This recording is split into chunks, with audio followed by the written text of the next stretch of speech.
NILG এর পূর্ণরূপ কি? National institute of local government. Dhaka পৌরসভা কত সালে প্রতিষ্ঠিত হয়েছিল? 1864 সালে। বার্ড এর পূর্ণরূপ কি? Bangladesh academy for rural development. Comilla bird এর প্রতিষ্ঠাতা কে? আক্তার হামিদ খান। সিরডাপ এর সদর দপ্তর কোথায় অবস্থিত? Dhaka. Bangladesh machine tools factory কোথায় অবস্থিত? গাজীপুর। বাংলাদেশের আবহাওয়া অধিদপ্তর কোন মন্ত্রণালয়ের অধীনে? প্রতিরক্ষা মন্ত্রণালয়। স্পার্শ কোন মন্ত্রণালয়ের অধীনে? প্রতিরক্ষা মন্ত্রণালয়।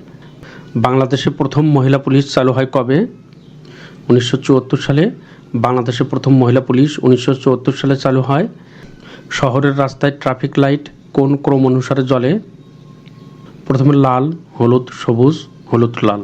দুই প্রান্তে লাল থাকবে, মধ্যে থাকবে সবুজ, অর্থাৎ লাল, হলুদ, সবুজ, আবার হলুদ, আবার লাল। কোন আইন সংস্কার করে র্যাব গঠন করা হয়?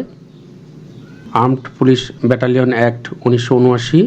প্রধানমন্ত্রী যে পদগুলোর দায়িত্বে ছিলেন সেই প্রধানমন্ত্রীর পরিবর্তে বর্তমানে প্রধান উপদেষ্টা হবে, কারণ প্রধানমন্ত্রী ও প্রধান উপদেষ্টা একই পদমর্যাদার। ট্যারিফ কমিশন কোন মন্ত্রণালয়ের অধীনে? বাণিজ্য মন্ত্রণালয়। কোন উৎস থেকে বাংলাদেশ সরকারের সর্বোচ্চ রাজস্ব আয় হয়? মূল্য সংযোজন কর। মূল্য সংযোজন কর উৎস থেকে বাংলাদেশ সরকারের সর্বোচ্চ রাজস্ব আয় হয়। মূল্য সংযোজন কর বাংলাদেশে চালু করা হয় কবে? 1 জুলাই 1991 সালে। মূল্য সংযোজন কর বাংলাদেশে চালু করা হয় 1 জুলাই 1991 সালে। বাংলাদেশে বয়স্ক ভাতা চালু হয় কবে? 1998 সালে। বাংলাদেশে 1998 সালে বয়স্ক ভাতা চালু করা হয়।